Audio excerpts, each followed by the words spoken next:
Car യാത്രികനായ യുവാവിനെ കുത്തിക്കൊലപ്പെടുത്താൻ ശ്രമിച്ച പ്രതികൾ പിടിയിൽ. ഉമയനല്ലൂരിൽ ദേശീയപാതയ്ക്ക് സമീപത്ത് വെച്ചായിരുന്നു സംഭവം നടന്നത്. തട്ടാമല സ്വദേശി അൽ അമീനെയാണ് പള്ളിമുക്ക് തേജസ് നഗർ ഞാക്കാട് കിഴക്കതിൽ അലി, തട്ടാമല മണ്ണാങ്കുളം വീട്ടിൽ സൽമാൻ ഫാരിസ് എന്നിവർ കൊലപ്പെടുത്താൻ ശ്രമിച്ചത്.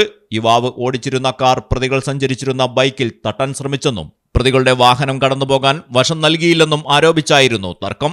വാക്കുതർക്കം പിന്നീട് കത്തിക്കുത്തിൽ കലാശിച്ചു. കൃത്യത്തിന് ശേഷം ഓടി രക്ഷപ്പെട്ട പ്രതികളെ CCTV കേന്ദ്രീകരിച്ച് പോലീസ് നടത്തിയ അന്വേഷണത്തിലാണ് തിരിച്ചറിഞ്ഞത്. രണ്ടിടത്തായി ഒളിവിൽ കഴിയുകയായിരുന്നു പ്രതികൾ. സംഭവ ദിവസം തന്നെ സൽമാൻ ഫാരിസിനെ അറസ്റ്റ് ചെയ്തു. പിന്നീടാണ് രണ്ടാം പ്രതി അലിയെ പിടികൂടിയത്.